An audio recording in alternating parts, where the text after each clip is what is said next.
এবং সূরাতুন নাসের উপর আলোচনা করব ইনশাআল্লাহ।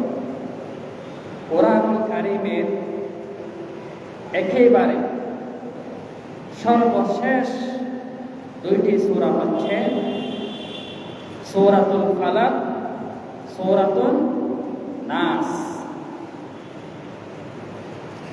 কোরআনুল কারীমের সূরাগুলি সিরিয়াল অনুযায়ী সর্বশেষের দুইটি সূরা। নাজিলের ক্ষেত্রে সর্বশেষ সূরা নয়, সিরিয়াল অনুযায়ী। কোরআনুল কারীমের সর্বপ্রথম নাজিলকৃত পূর্ণাঙ্গ নাজিলকৃত সূরা হচ্ছে সূরাতুল ফাতিহা, আলহামদুলিল্লাহি রাব্বিল আলামিন। এটি পূর্ণাঙ্গ নাজিলকৃত সূরা, কিন্তু সর্বপ্রথম কোরআনের সর্বপ্রথম আয়াত নাজিলকৃত আয়াত হচ্ছে 5টি। সূরা আলাকের প্রথম 5 আয়াত, ইকরা বিসমি রাব্বিকাল্লাযী খালাক, খালাকাল ইনসানা মিন আলাক, ইকরা ওয়া রাব্বুকাল আকরাম আল্লাযী আল্লামা বিল কলম, আল্লামাল ইনসানা মা লাম ইয়ালাম। এই 5টি আয়াত হচ্ছে কোরআনুল কারীমের সর্বপ্রথম নাজিলকৃত আয়াত। তবে সর্বশেষ নাজিলকৃত পূর্ণাঙ্গ সূরা হচ্ছে সূরাতুন নাসর, ইযা জাআ নাসরুল্লাহি ওয়াল ফাতহ। এটি হলো সর্বশেষ নাজিলকৃত পূর্ণাঙ্গ সূরা। যদিও নাজিলের ক্ষেত্রে মুফাসসিরের এবং মুহাদ্দিস গণের মাঝে মতানৈক্য রয়েছে। যার সিরিয়াল অনুযায়ী সর্বশেষ নাজিলকৃত দুইটি সূরা হলো সূরাতুল ফালাক, সূরাতুন নাস। এই সূরাতুন নাস এবং ফালাকে 11টি আয়াত আছে। সূরাতুল ফালাক আছে 5টি আয়াত, সূরাতুন নাসে আছে 6টি আয়াত। সূরা ফালাকের রুকু একটি, সূরা নাসের রুকু আছে একটি। প্রতিটি সূরার একটি নামকরণ আছে। সূরা ফালাক এবং সূরা নাস এই দুই সূরার নামকরণ করা হয়েছে এই সূরার উল্লেখিত প্রথম আয়াতের শব্দ আল ফালাক, কুল আউযু বিরাব্বিল ফালাক। এই ফালাক শব্দটাকে সূরাতুল ফালাক নামকরণ করা হয়েছে। আবার সূরা নাসে কুল আউযু বিরাব্বিন নাস, প্রথম আয়াতের নাস শব্দটাকে সূরাতুন নাস নামকরণ করা হয়েছে। এই দুইটি সূরা এত যে দামি মানব জাতির কাছে, এত যে গ্রহণযোগ্য, এত যে প্রয়োজন। কিতাবে এসেছে মানুষের জন্য কাপড় যেমন প্রয়োজন, নিঃশ্বাস যেমন প্রয়োজন, খাবার যেমন প্রয়োজন, পানি যেমন প্রয়োজন, তার চেয়ে বেশি প্রয়োজন সূরা ফালাক, সূরা নাস। মানুষের জীবন পরিচালনার ক্ষেত্রে কোনো মানুষ বস্ত্র ছাড়া চলতে পারবে না, বাসস্থান ছাড়া চলতে পারবে না, পানি ছাড়া চলতে পারবে না। পারবে না।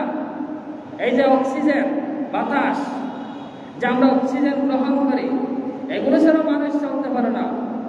কিতাবে আছে মানুষের জন্য পানি, বাসস্থান, বস্ত্র, কাপড়, থাকা, খাওয়া যেমন প্রয়োজন, তার চেয়ে বেশি প্রয়োজন হচ্ছে সূরাতুল ফালাক, সূরাতুন নাস। এই দুই সূরার মধ্যে আল্লাহ সুবহানাহু ওয়া তাআলা কি হিকমত রেখেছেন, এত প্রয়োজন কেন, মানুষের জন্য এত দামি কেন এই দুই সূরা? এর কারণ হচ্ছে এই সূরাগুলির ফজিলত বেশি, এই সূরার মহত্ব মর্যাদা বেশি। হাদিসে আছে হযরত আয়েশা রাদিয়াল্লাহু তাআলা আনহা বলেন,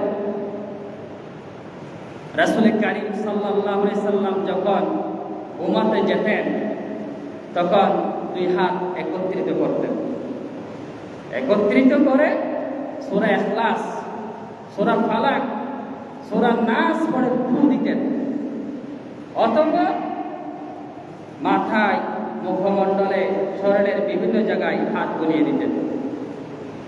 হযরত আয়েশা রাদিয়াল্লাহু তাআলা আরো বলেন, নবী সাল্লাল্লাহু আলাইহি সাল্লাম যখন অসুস্থ হয়ে পড়তেন তখন তিনি সূরা নাস, সূরা ফালাক, সূরা ইখলাস পড়ে ফু দিয়ে শরীরের বিভিন্ন জায়গায় মালিশ করে দিতেন, মসে করে দিতেন, এতে আল্লাহর হাবিব ভালো হয়ে যেতেন। সুবহানাল্লাহ। শুধু তাই না, পরিবারের যদি কেউ অসুস্থ হতো তখন আল্লাহর হাবিব এই চিকিৎসা করতেন, জাটফুক করতেন। কেউ যখন অসুস্থ হয়ে পড়তো নবী সাল্লাল্লাহু আলাইহি ওয়াসাল্লাম সূরা ফালাক, সূরা নাস পড়ে ফু দিতেন, ভালো হয়ে যেত। এত পাওয়ার বলা দুইটা এই সূরা। অথচ আমরা এই মহান কোরআনের চিকিৎসা বাদ দিয়ে, বড় চিকিৎসা বাদ দিয়ে বিভিন্ন চিকিৎসায় আমরা ঘোরাফেরা করি। আগে প্রথমে আল্লাহর কাছে পানা চাইতে হবে, আশ্রয় চাইতে হবে। প্রথমে কোরআনের চিকিৎসা দিয়ে, আপনার রোগের চিকিৎসা কোরআন দিয়ে শুরু করবেন।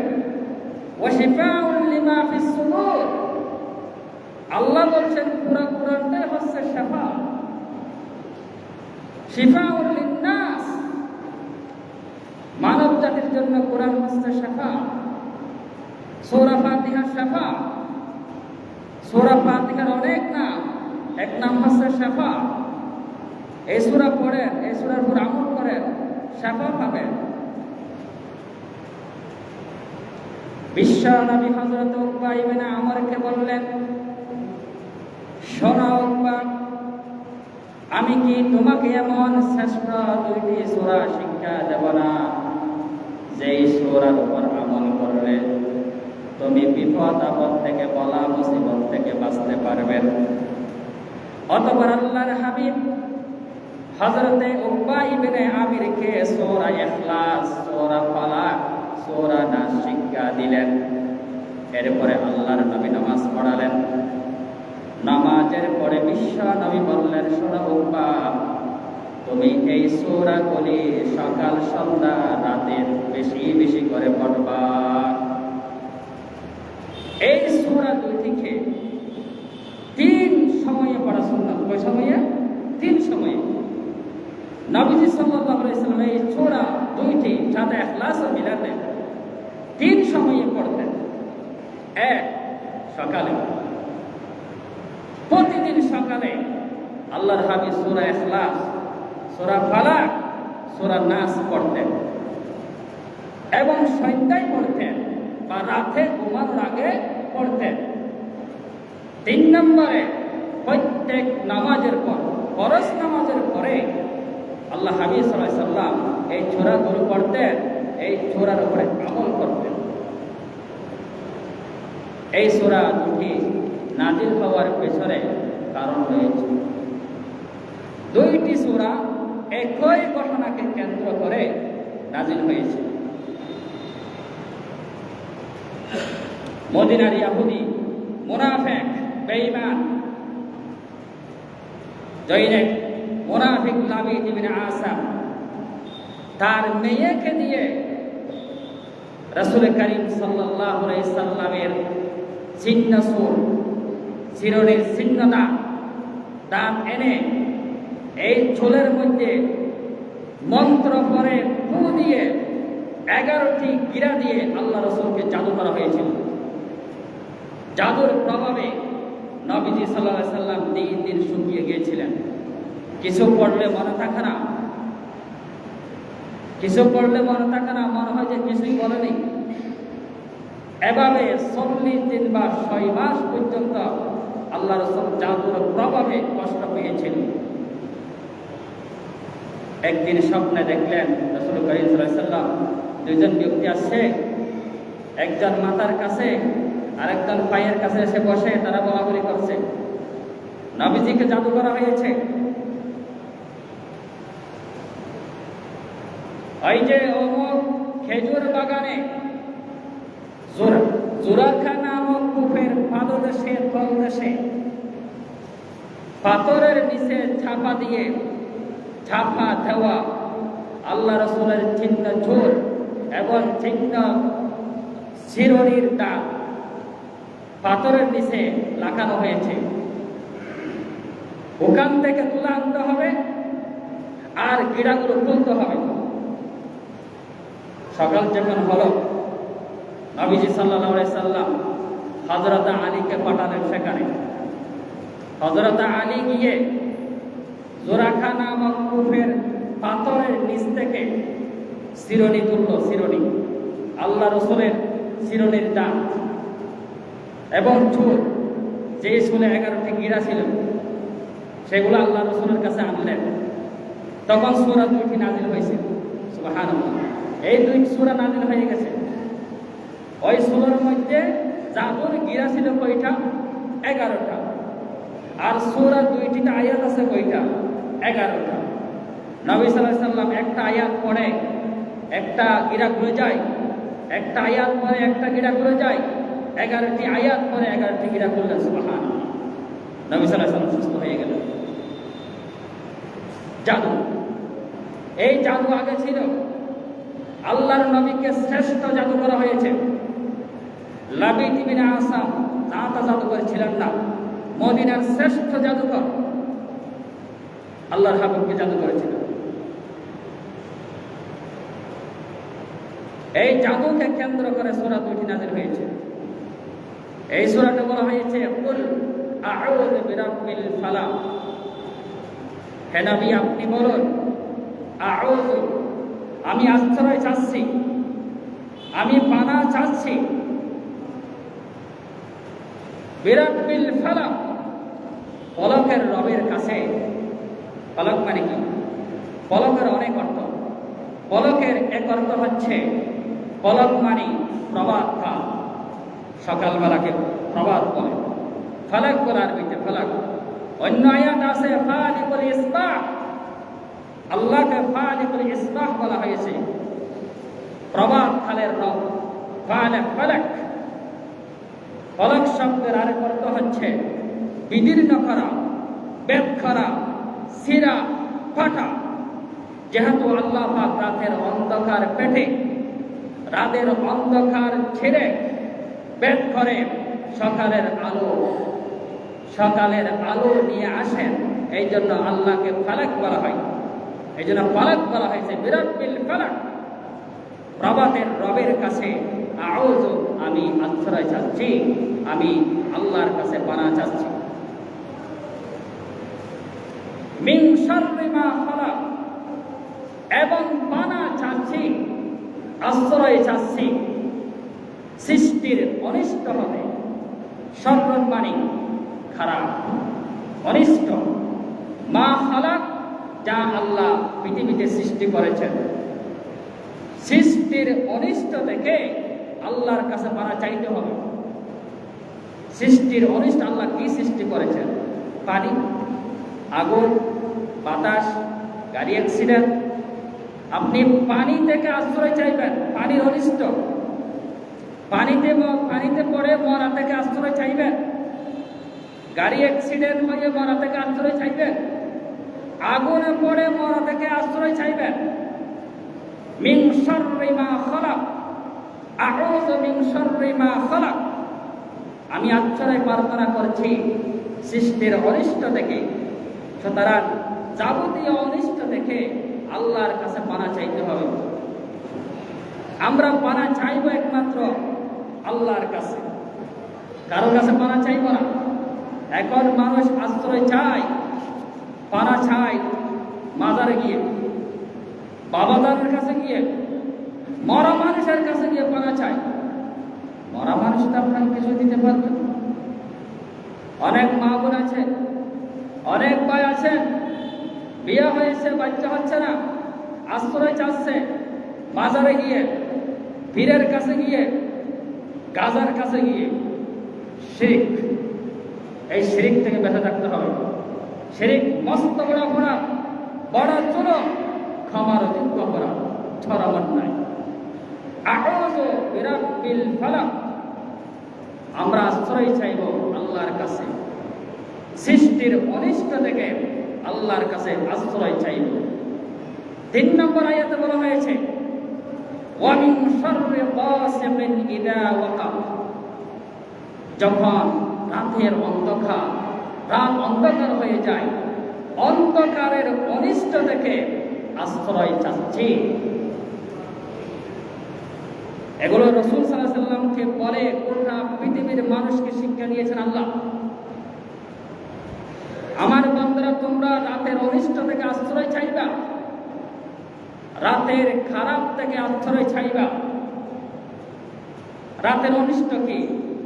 হাদিসে আছে, সূর্য যখন ডুবে যায় তখন পুরা পৃথিবীতে সুর, দেখা, সন্ত্রাস, জিন, শয়তান, এগুলো উৎফেরত, এগুলো ছড়িয়ে পড়ে। সূর্য ডুবার সাথে সাথে জিন্নাত, শয়তান, যে চুরি করার জন্য বেরিয়ে পড়ে, যে ডাকাত, সে ডাকাতি করার জন্য বেরিয়ে পড়ে। এই জন্য আল্লাহ বলছেন, বান্দা তোমরা রাতের অনিষ্ট দেখে আমার কাছে পানা চাও, আমার কাছে আশ্রয় চাও। রাতের ডাকাতের অনিষ্ট দেখে আশ্রয় চাও। ঘরটা যেন হেফাজত থাকে, দোকান যেন হেফাজত থাকে, শরীর যেন হেফাজত থাকে, তোমরা আশ্রয় চাও আল্লাহর কাছে। কুল আউযু ওয়া মিন শাররি গাসিকিন ইযা ওয়াকাব। হাদিসে আছে, নবীজি বলেছেন, যখন রাত হবে তখন তোমরা তোমাদের ছেলে মেয়েকে, ছোট ছোট ছেলে মেয়েদেরকে বাড়িতে রাখো, ঘর থেকে বের হতে দিয়েন না। বাড়ির গৃহপালিত পশুকে বাঁধো, গৃহপালিত পশুর গলায় মধ্যে রশি দাও, যাতে কোথাও যেতে না পারে। রাতের অনিষ্ট, চোর ডাকাতে গরু ছাগল নিয়ে যাবে, তার অনিষ্ট দেখে রাত আসলে আল্লাহর কাছে আশ্রয় চাও। ওয়া মিন শাররি গাসিকিন ইযা ওয়াকাব, রাতের অনিষ্ট থেকে আল্লাহর কাছে পানাহ চাইতে হবে। এরপরে আল্লাহ পাক বলেন ওয়া মিন শাররিন নাফফাতাতি ফিল উকাদ। নাফফাতাত মানে নাফফাতাত এটি বহুবচন, এখানে নারী পুরুষ উভয় শামিল। তবে এখানে মুআন্নাসের শব্দ ব্যবহার হয়েছে, যেহেতু লাবিদ ইবনে আসাম তার মেয়েকে দিয়ে আল্লাহ রাসূলকে জাদু করেছিল। মেয়ে পাঠাইছিল সুলানসে, সিরনের দাঁত নিয়ে এসেছিল। সুতরাং ওয়া মিন শাররি নাফফাতাত, যারা ফু দেয়, ফিল উকাদ গিরায়, যারা গিরার মধ্যে ফু দিয়ে জাদু করে, জাদুর গুনাহ থেকে তোমরা মানো চাও, আশ্রয় চাও। ওয়া মিন শাররিন নাফফাতাতি ফিল উকাদ, আল্লাহ বলছেন যারা গিরার মধ্যে ফু দিয়ে জাদু টুনা করে, মানুষ মারার জন্য যারা জাদু টুনা করে, তাদের অনিষ্ট থেকে আল্লাহর কাছে পানা চাও, আশ্রয় চাও। ওয়া মিন শাররি হাসিদিন ইযা হাসাদ, সূরা ফালাকের 5 নম্বর আয়াতে বলা হয়েছে, হিংসুকের হিংসা থেকে আল্লাহর কাছে পানা চাও, আল্লাহর কাছে আশ্রয় চাও। ইযা হাসাদ, যখন হিংসাকারী হিংসা করে। হিংসাকে আরবিতে বলা হয় হাসাদ। আমাদের সমাজে এই হিংসা ছড়িয়ে পড়েছে।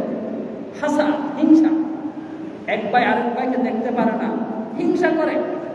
এক পুরুষ আরেক পুরুষকে হিংসা করে, এক নারী আরেক নারীকে হিংসা করে, টাকার পাওয়ার দেখিয়ে হিংসা করে, ক্ষমতার পাওয়ার দেখিয়ে হিংসা করে, ছেলে সন্তানের হিংসা করে। যখন হিংসুক হিংসা করে, আল্লাহ বলেছেন তোমরা আশ্রয় চাও হিংসুকের কাছ থেকে। ওয়া মিন শাররি হাসিদিন ইযা হাসাদ, এই পৃথিবীতে সর্বপ্রথম পাপ হচ্ছে হিংসা। আসমানের প্রথম পাপ হিংসা, জমিনের প্রথম পাপ হিংসা। সর্বপ্রথম আসমানে হিংসা করেছিল ইবলিস আদম নবীর সাথে। আল্লাহ পাক আদম নবীকে সৃষ্টির পর ফেরেশতাদেরকে বলেছিলেন উসজুদু আদম লি আদম, তোমরা আদমকে সিজদা করো। ফাসাজাদু, সবাই সিজদা করেছিল, ইল্লা ইবলিস, কিন্তু ইবলিস সিজদা করে নাই। কেন করে নাই? সে হিংসা করেছে। হিংসা কি? তার হিংসাটা ছিল আল্লাহকে বলেছেন, আল্লাহ আদম হচ্ছে মাটির তৈরি, আপনি আদমকে বানাইছেন পোড়া মাটি, কাদা মাটি, নষ্ট মাটি, এঁটেল মাটি দিয়ে তুমি আদমকে বানাইছেন, আর আমার সৃষ্টি হয়েছে আগুন দ্বারা। আগুনের কাজ সব সময় উপরে, আগুন থাকবে উপরে, মাটি থাকবে নিচে।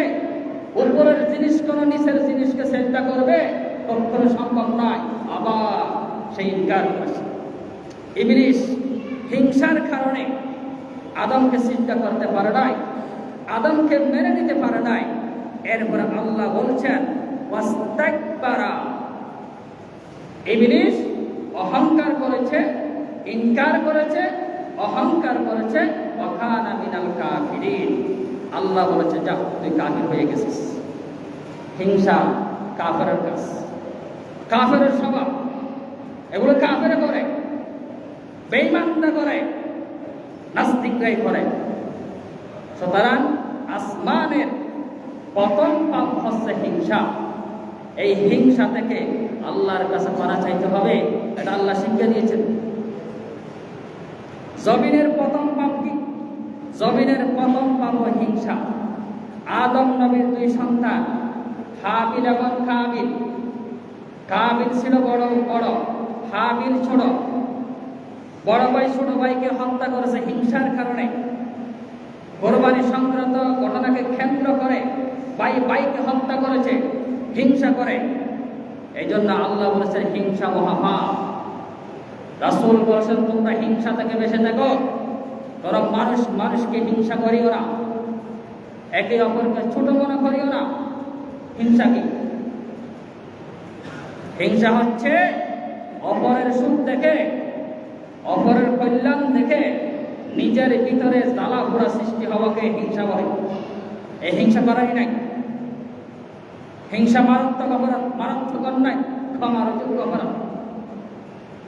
সুতরাং হাসদ, এই হাসদ থেকে দূরে থাকতে হবে। নবীজি বলেছেন ইয়াকুম ওয়াল হাসাদা ফাইন্নাল হাসাদা ইয়াকুলুল হাসানাতি কামা তাকুলুন নারুল হাতাব। সহিহ হাদিস, নির্ভেজাল একটা হাদিস। নবীজি বলেছেন মানুষ তোমরা হিংসা থেকে দূরে থাকো। কেন? হিংসা মানুষের নেক আমলকে এমন ভাবে খেয়ে তছনছ করে দেয় যেমন শুকনা আগুন শুকনা কাঠকে খেয়ে ধ্বংস করে দেয়। হাসদ, আপনি যত আমল করেন নাই কেন, আপনার দিলে যদি নেফাক থাকে, অন্তরে যদি হিংসা থাকে, আপনার আমল বরবাদ হয়ে যাবে, নষ্ট হয়ে যাবে। এই জন্য মানুষের মনে ভেদাভেদ চলবে না। মানুষ কালা সাদা আতর ইতর সবাই এক সমান, এক সমান। ইন্নামাল মুসলিমুনা ইখওয়া, ইন্নামাল মুমিনুনা ইখওয়া। মুমিন তো মুমিনের ভাই ভাই। আল মুসলিমু আখুল মুসলিম, মুসলিমের ভাই ভাই, একে অপরের ভাই ভাই। লা হাসাদা, কোনো হিংসা নাই, হিংসা করা যাবে না। ইল্লা ইসনাইন, তবে হ্যাঁ দুই ক্ষেত্রে হিংসা জায়েজ। আপনি চাইলে দুইজন মানুষের সাথে হিংসা করতে পারবেন। এক, মান আতাহুল্লাহু মালান, আল্লাহ যাকে অটল সম্পদ দান করেছেন, যে মানুষকে আল্লাহ বেশি সম্পদ দান করেছেন, সেই সম্পদগুলো সে দিনে রাতে মসজিদের জন্য ব্যয় করে, মসজিদের জন্য, মাদ্রাসার জন্য ব্যয় করে, গরিবদেরকে দেয়, যাকাত দেয়, ফিতরা দেয়, অভাবী মানুষদেরকে দান করে। এগুলো দেখে আপনি হিংসা করতে পারবেন। এই হিংসা জায়েজ। যাকে আল্লাহ টাকা দিছে, দম্পতি দিছে, সে টাকাগুলো মসজিদ মাদ্রাসায় ভালো পথে ব্যয় করে। আপনি এই কথা করে হিংসা করতে পারবেন, আল্লাহ যদি অমুকের মতো সম্পদ আমাকে দিত, তাহলে আমি অমুকের মতো একটা মসজিদ বানিয়ে দিতে পারতাম। অমুকের মতো আমি একটা যে ওজুখানা করে দিতে পারতাম। অমুক যে মসজিদ মাদ্রাসায় দান করে, আমার যদি টাকা থাকতো আমি সেইভাবে দান করতে পারতাম। এই হিংসা জায়েজ। নম্বর 2, যাকে আল্লাহ এলম দান করেছেন, সেই আলম দিন রাতে ব্যয় করে, যে আলমের দ্বারা নিজে উপকারিত হয়, সমাজের মানুষ উপকার হয়। যাকে আল্লাহ দ্বীনের আলম দান করেছেন, সেই আলম অনুযায়ী আমল করে, কোরআন পড়ে, আপনি তাকে দেখে হিংসা করতে পারবেন? অমুকের মতো যদি আমি আলেম হতে পারতাম, অমুকের মতো যদি আমি বড় আলেম হতে পারতাম, তাহলে দ্বীনের কাজ করতে পারতাম, ইমামতি করতে পারতাম, বক্তব্য দিতে পারতাম, দ্বীনের মতো মানুষকে ডাকতে পারতাম, তাকে দেখে এই হিংসা জায়েজ। এই দুই শ্রেণীর লোক ছাড়া আর কারো সাথে হিংসা জায়েজ নাই। হিংসা করা মহা অন্যায়, হিংসা মহাপাপ। সুতরাং সূরা ফলাকে আল্লাহর কাছে সৃষ্টির অনিষ্ট, রাতের অনিষ্ট, হিংসুকের হিংসা থেকে আশ্রয় চাওয়ার জন্য আল্লাহ নির্দেশ দিয়েছেন। এখানে আরেকটি কথা হচ্ছে তাবিজ, যে তাবিজের আশ্রয় চাওয়া যাবে কিনা, এটা কিন্তু খুব ব্যাপক একটা জিনিস। অনেকে তাবিজ ব্যবসা করে, অনেক হুজুররা তাবিজ দেয়, তাবিজ ব্যবসা করে, যে তাবিজ দেন, এগুলো শরীয়তে কতটুকু জায়েজ? এক্ষেত্রে আমি বলবো, আমি সমস্ত তাবিজ হারাম এই কথা আমি বলবো না, না জায়েজ সেটাও বলবো না। তাবিজ দুই প্রকার।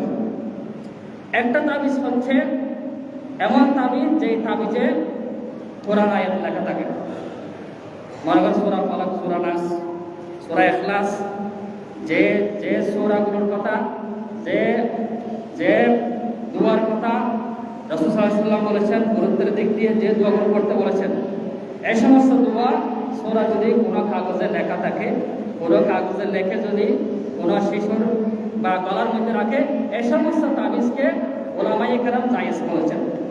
তবে এমন তাবিজ, যে তাবিজ দিয়ে সংসার নষ্ট করা হয়, বাইয়ে বাইয়ের মধ্যে ফাটল সৃষ্টি করে, জাদু, যে পাথর দিয়ে, পুঁথি দিয়ে যারা তাবিজ ব্যবহার করে, মাজার যে তাবিজগুলো আনা হয়, এনে যেগুলো লটকানো হয়, এগুলো শিরক। নবীজি বলেছেন, মান আল্লাকা তামিমা ফাকাদ আশরাক, যে তাবিজ ঝুলাইল, গলার মধ্যে তাবিজ রাখলো, গলার মধ্যে তাবিজ রাখলো, সে স্বয়ং আল্লাহর সাথে শিরক করলো না। আবার ভালো হোক খারাপ হোক, অনেকে বলেছেন যে কোনো তাবিজ ব্যবহার করা জায়েজ নাই, সম্পূর্ণ হারাম। তবে জাটফুট করা জায়েজ আছে, তা সূরা ফালাক, সূরা নাসের তাফসীর দ্বারা প্রমাণিত হয়। কেউ অসুস্থ হয়েছে, আপনি সূরা ফালাক, সূরা নাস, সূরা ইখলাস পড়ে যদি ফু দেন, জাটফুট করেন, এগুলো জায়েজ, এগুলো না জায়েজ নয়, এগুলো শরীয়ত সম্মত। আল্লাহ পাক আমাদেরকে শিরক থেকে হেফাজত করুন, সন্ত্রাস, চোর, ডাকাত থেকে হেফাজত করুন, সৃষ্টির অনিষ্ট থেকে আল্লাহ পাক হেফাজত করুন। ওয়া আখিরু দাওয়ানা আলহামদুলিল্লাহি রাব্বিল আলামিন।